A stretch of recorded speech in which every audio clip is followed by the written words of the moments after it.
नमस्कार मित्रहो, स्वागत आहे तुमचं. विधानसभेच्या ज्या निवडणुका होणार होत्या त्या आता पुढे ढकलण्यात आलेल्या आहेत आणि अंदाजे डिसेंबरमध्ये त्या निवडणुका होतील. तशा प्रकारचं नोटिफिकेशन हे ऑक्टोबरमध्ये निघू शकतं किंवा सप्टेंबरमध्ये निघू शकतं असं वर्तवलं जात आहे.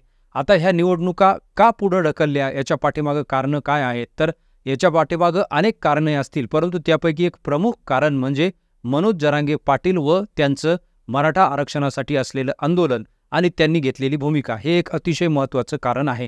आणि मित्रहो, याला लागूनच आज आपण पाहणार आहोत की हे जे मराठा आरक्षणासाठीचं आंदोलन आहे किंवा हे इतक्या मोठ्या प्रमाणात निर्माण झालेलं आंदोलन आहे, गेली 1 वर्ष झालं हे आंदोलन सुरू आहे. तर या आंदोलनाला या काळामध्ये म्हणजे निवडणुकीच्या काळामध्ये जास्त बदनाम करण्याचा किंवा जास्त लोकांमध्ये संभ्रम निर्माण करण्याचा किंवा लोकांमध्ये गैरसमज पसरवण्याचा प्रयत्न केला जातो आणि ते आपण गेली 1 वर्षभर पाहत आहोत. परंतु या विधानसभा निवडणुकीच्या तोंडावरती याचं प्रमाण वाढलेलं आपल्याला पाहायला मिळतं. आज आपण पाहणार आहोत की हे मनोज जरांगे पाटलांचं जे आंदोलन आहे आरक्षणासाठीचं किंवा मराठा समाजाचं हे इतकं प्रचंड मोठं निर्माण झालेलं आंदोलन आहे. या आंदोलनाबद्दल लोकांमध्ये अनेक गैरसमज पसरविण्यात येतात किंवा त्यांच्यामध्ये संभ्रम निर्माण करण्यात येतो. तर त्याविषयी आपण आज माहिती पाहणार आहोत किंवा हे संभ्रम किंवा हे जे गैरसमज आहेत हे कशी चुकीचे आहेत ते आपण पाहणार आहोत. तर याच्यामध्ये एक मुख्य 4-5 गैरसमज या ठिकाणी मी घेतलेले आहेत. तसे अनेक गैरसमज आहेत, परंतु प्रमुख गैरसमज ज्यामुळे हे आंदोलन आणि एकूणच मनोज जरांगे पाटलांना बदनाम करण्याचे एक षडयंत्र इथल्या जे राजकारणी आहेत किंवा जे राजकारणी नेते आहेत ते करत आहेत त्याबद्दल त्या ठिकाणी आपण बोलणार आहोत. एक 4-5 महत्त्वाचे मुद्दे यामध्ये मी घेतलेले आहे. पहिला सगळ्यात महत्त्वाचा जो मुद्दा आहे तो म्हणजे ओबीसीच्या ताटातलं आरक्षण मराठे मागत आहेत अशा प्रकारचा, आणि हे गेली वर्षभर सांगण्यात येतंय. हे खरं आहे का? तुम्ही जर या सगळ्या आंदोलनाकडे पाहिलं तर असं म्हटलं जातं की ओबीसीच्या ताटातलं हे काहीतरी घेत आहेत किंवा ओबीसीच्या ताटातून हे जे आरक्षण आहे ते मागत आहेत, परंतु हे त्या ठिकाणी सत्य नाही किंवा बरोबर नाही. याची कारणं या ठिकाणी तुम्हाला मी सांगतो. याच्यामध्ये सगळ्यात महत्त्वाचं जे कारण आहे ते म्हणजे हे जे आंदोलन त्या ठिकाणी झालेलं आहे त्यांची जी प्रमुख मागणी आहे ती काय आहे? तर ओबीसीतून आम्हाला आरक्षण द्या. आणि हे ओबीसीतून आम्हाला आरक्षण द्या असं निराधारपणे म्हटलेलं नाही. याचं कारण असं आहे की मराठा समाज जो आहे यांचा रोटी-बेटी व्यवहार तुम्ही जर पाहिलं विदर्भामध्ये तर तो सगळ्यांचे किंवा यांचे जे नातेवाईक आहेत हे ऑलरेडी त्या ठिकाणी कुणबी आहेत. तर काही विभाग जर आपण पाहिले याच्यामध्ये पहिला महत्त्वाचा विभाग ज्या ठिकाणचे सर्व मराठे हे कुणबी आहेत आणि ते ओबीसीमध्ये आहेत तो म्हणजे विदर्भ. विदर्भातील सर्व मराठे हे कुणबी आहेत. त्यानंतर पश्चिम महाराष्ट्रातले जवळपास 60 ते 65% मराठे हे ऑलरेडी ओबीसी आरक्षणात आहेत म्हणजे ते कुणबी आहेत.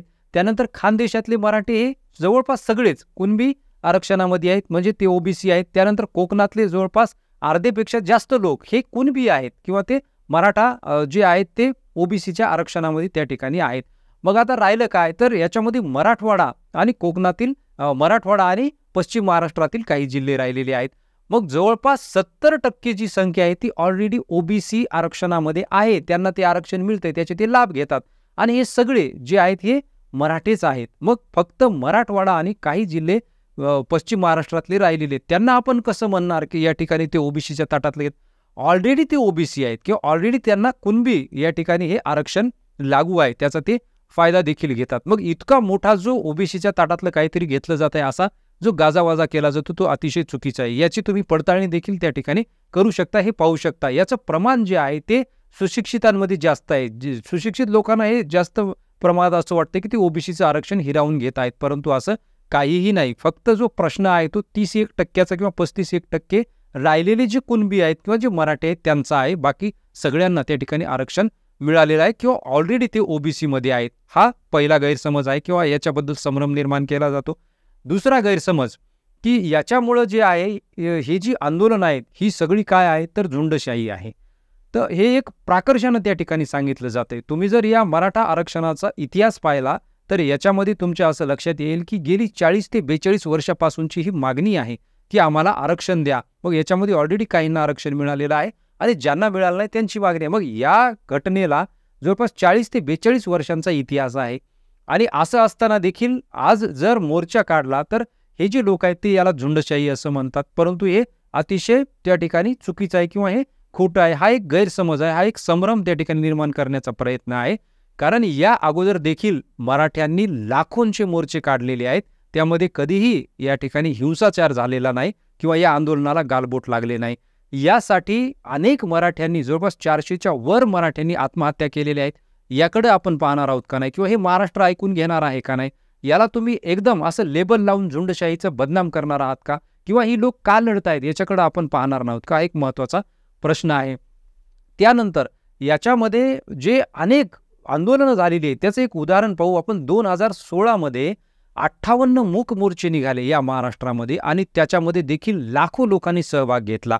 त्यावेळेस तर कुणी असं यांना झुंडशाही वगैरे म्हटलं नाही. मग आजच त्या ठिकाणी हे झुंडशाही का म्हणतात?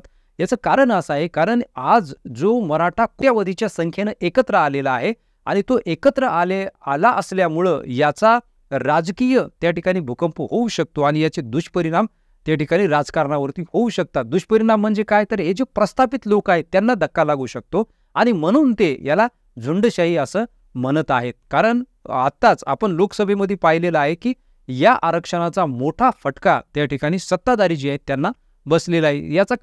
याचा फायदा देखील काही पक्षांना, काही नेत्यांना झालेला आहे. परंतु आता मनोज जरांगे पाटील जे आहेत ती भूमिका घेणार आहेत की आम्हाला विधानसभेमध्ये लोक पाठवावे लागतील आणि त्यामुळं पायाखालची जमीन आता या सगळ्या नेत्यांची सरकलेली आहे आणि म्हणून त्याला बदनाम करण्याचं एक षडयंत्र म्हणू आपण, किंवा त्या लोकांमध्ये संभ्रम निर्माण करण्यासाठी त्याला असं म्हटलं जाते. कारण ही इतक्या मोठ्या प्रमाणात लोक एकत्र आलेली आहेत आणि त्याचं त्या ठिकाणी एक राजकीय भूकंप होऊ शकतो.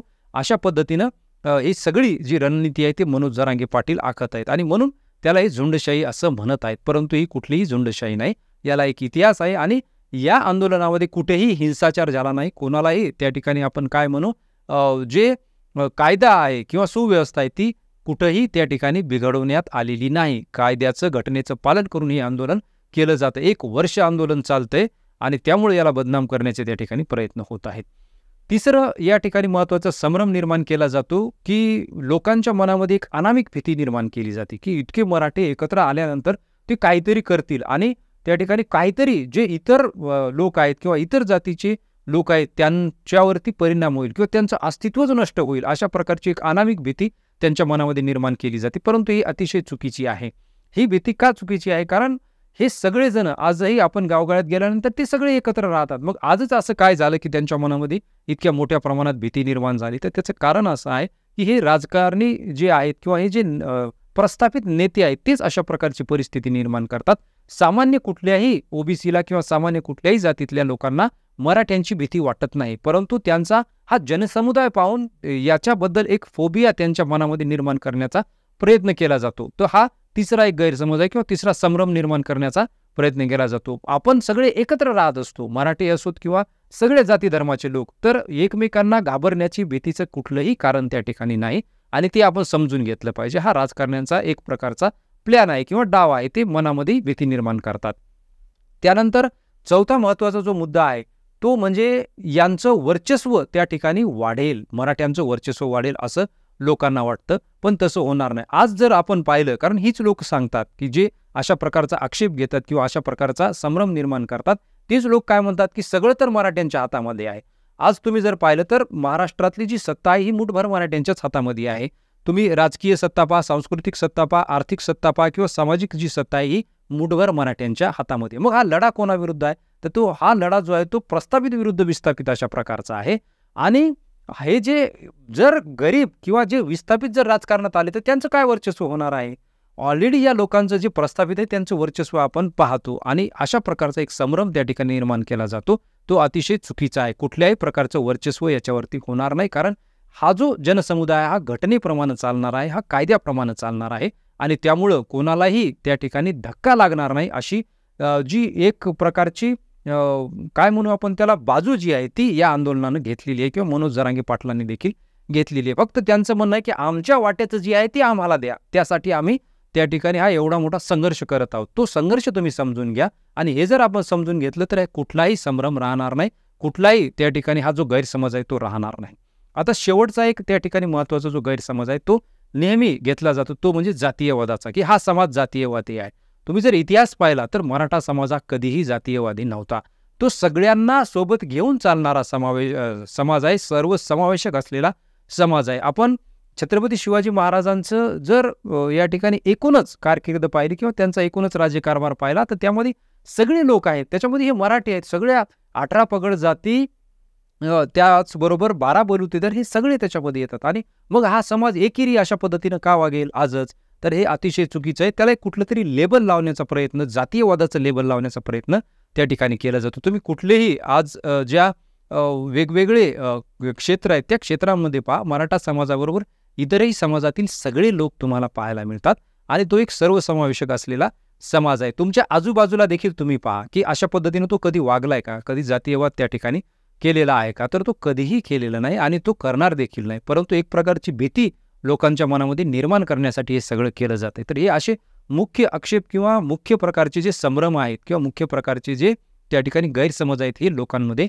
पसरविल्या जातात आणि याला माझ्या तुमच्या सगळ्यांना असं आव्हान आहे, की आपण जे सगळेजण आहोत, हे एकत्र राहणारे आहोत. म्हणून इतर जातीच्या लोकांनी आवर्जून हा व्हिडिओ पहा आणि याच्यावरती विचार करा आणि तुम्हाला हे खरं वाटतंय का? किंवा अशा पद्धतीने ही लोक वागतात का? तर हे आपण नक्कीच पाहिलं पाहिजे आणि त्यानुसार आपण मार्गक्रमण केलं पाहिजे. कारण आता निवडणुकींच्या काळामध्ये काहीही होऊ शकते आणि हे आंदोलन बदनाम करण्यासाठी आज तुम्ही पाहता, की अनेक लोक त्या रस्त्यावरती याच्या विरोधात उतरलेले आहेत. परंतु एक जेन्युइन मागणी म्हणून या समाजाची आपण याच्याकडं पाहिलं पाहिजे आणि याच्यामध्ये सगळे विस्थापित असलेले लोक आहेत. म्हणून जरांगे पाटील देखील आवाहन करतात, की जे विस्थापित आहेत त्यांनी माझ्याकडे या, आपण सगळ्यांचे प्रश्न सोडवू. तर हे आपण आवर्जून लक्षात घेतलं पाहिजे. तर हे 5 एक आक्षेप जे आहेत किंवा जे गैरसमज आहेत हे मी तुमच्यासमोर मांडलेले आहेत. तुम्हाला याबद्दल काय वाटतं? कृपया करून तुम्ही कॉमेंट सेक्शनमध्ये कळवा. भेटूया पुढच्या व्हिडिओमध्ये. धन्यवाद.